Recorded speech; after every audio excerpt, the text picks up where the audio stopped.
Hola a todos.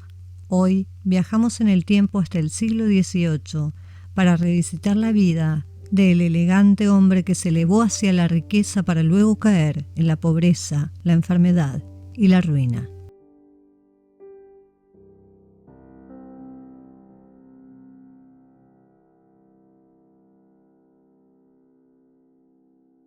Georges Brumel había nacido el 7 de junio del año 1778 en Londres, hijo del secretario privado de un noble que después fue gobernador. De ahí la fortuna amasada por el progenitor, que le garantizaría el lujoso tren de vida que llevaría durante su juventud y que marcaría, por desgracia, su caída final. Desde muy joven se interesó por observar la moda de su época, encontrándola exagerada, incómoda y de mal gusto. A los 12 años fue enviado a estudiar a Eton, donde conoció al que sería uno de sus amigos más íntimos y posteriormente su gran enemigo, el príncipe de Gales y futuro rey de Inglaterra, dada la demencia del rey Jorge III. Durante su estadía en Eton ya empezó a cultivar fama de hombre refinado y dotado de elegancia y buen gusto, fama que creció más tarde en Oxford, donde terminó sus estudios. Si bien sus orígenes eran los de un plebeyo, a pesar de la fortuna que pudo obtener su padre, su ojo estaba puesto en destacarse del resto por una sola cosa: su estilo de vestir. Al morir su padre cuando George contaba con 21 años, se convirtió en el heredero de la cuantiosa suma de 30.000 libras, una cantidad nada despreciable para la época. Como resultado, el joven George nunca tuvo que trabajar realmente y se dedicó en cuerpo y alma a dilapidar su fortuna en el juego y sobre todo en trajes, joyas, zapatos y accesorios varios.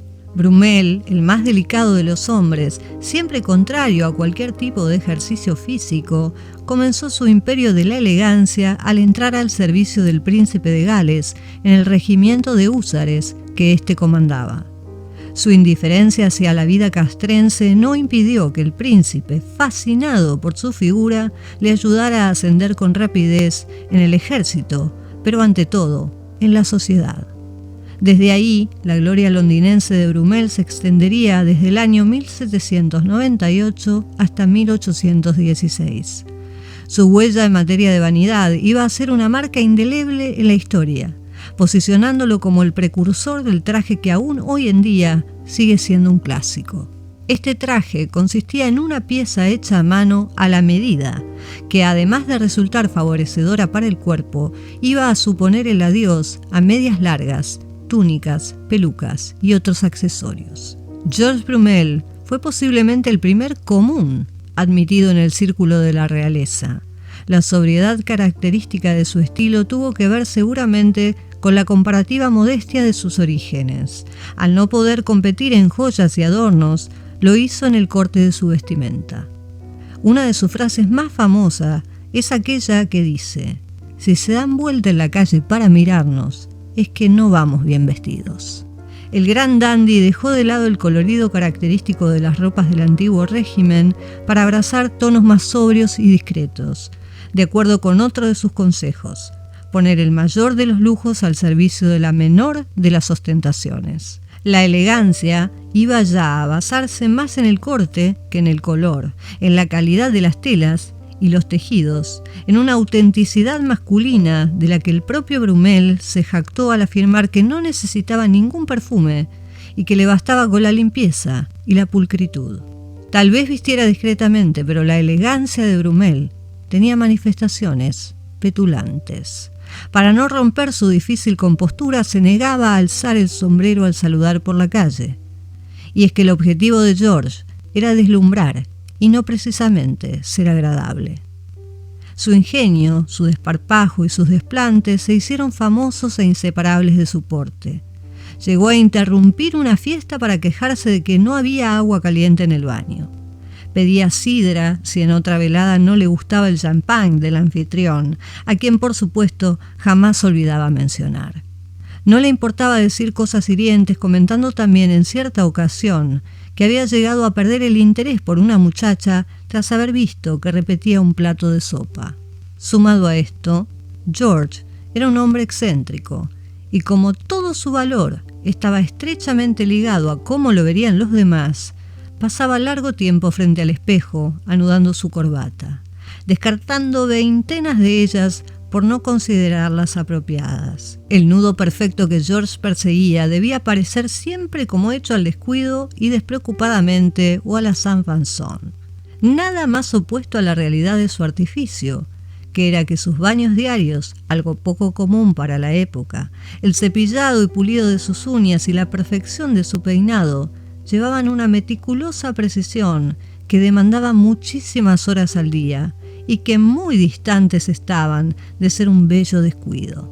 Lustraba sus botas con champán y se negaba a escupir en otra cosa que no fuese una escupidera de plata. El príncipe de Gales, protector de Brumel por un tiempo y siempre atraído por la vida elegante, llegó a asistir a este ritual matutino movido por la curiosidad que le despertaba la siempre elegante estampa de su amigo. La verdad es que la ilusión que lograba crear Brumel era envidiada y admirada a partes iguales, y muchos de sus contemporáneos se afanaban en imitar su estilo, contando entre ellos a Lord Byron y al francés Barbé d'Aurevilly. En algún momento, Brumel dejó dicho que sin lujos, el guardarropa mínimo de un hombre requería de un presupuesto no menor a lo que hoy serían unos $130.000.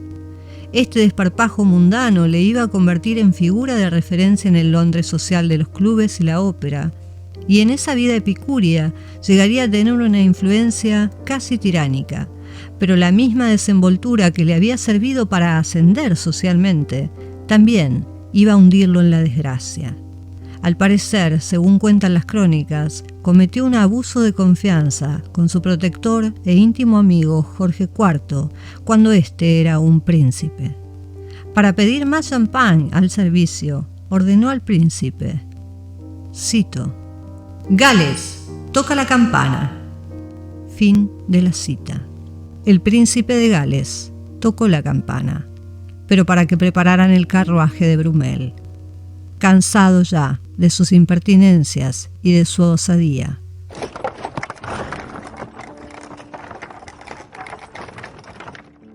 En todo caso, el hecho de además llevarse pésimo con la consorte del príncipe tampoco le ayudó. Con el tiempo, Brumel no dejaría de cobrarse su venganza. Una tarde de paseo en compañía de un amigo lord, se cruzaron con el príncipe, quien ignoró a Brumel.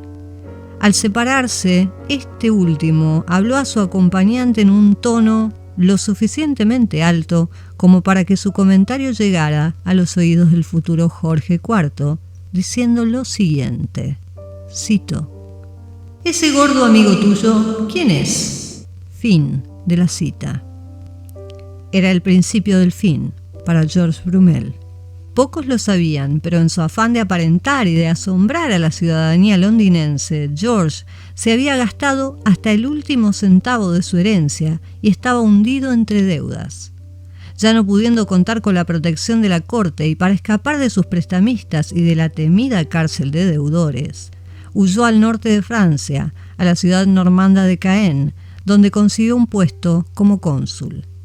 Desde allí se dedicaría a cortejar por carta la caridad de sus amistades de Londres, y aunque su tren de vida jamás volvería a ser el mismo, aún fue capaz de escandalizar a sus nuevos vecinos. En Caen tomó la costumbre de recibir a los viajeros británicos, a los que encantaba de tal modo que casi se sentían agradecidos de darle una limosna. Pero una vez más su altanería lo condujo a la ruina.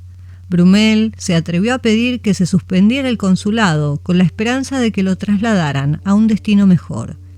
Y sí, el consulado se anuló, pero a él no se le ofreció ningún otro puesto, por lo que la paga que había recibido por su cargo también desapareció. Brumel estaba en la más absoluta pobreza. El bello George, que se había codeado con la aristocracia y la nobleza británica y que había considerado de lo más vulgar beber cerveza, acabó por confundirla con el champán. Y en un ejercicio de patetismo, llegó a dar fiestas imaginarias a invitados ficticios, hasta que su criado anunciaba que los no menos fantasiosos carruajes estaban ya dispuestos, y Brumel se retiraba a descansar, perdido en sus ensoñaciones.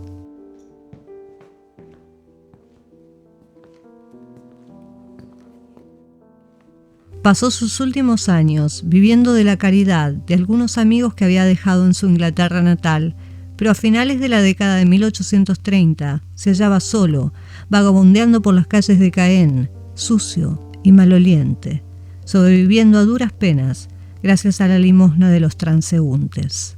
Su juicio, afectado por la sífilis que arrastraba desde hacía años, se había deteriorado de forma irreversible.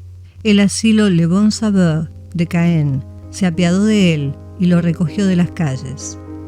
Allí pasó el antaño bello Brumel sus últimos días, completamente enajenado y aislado de la realidad.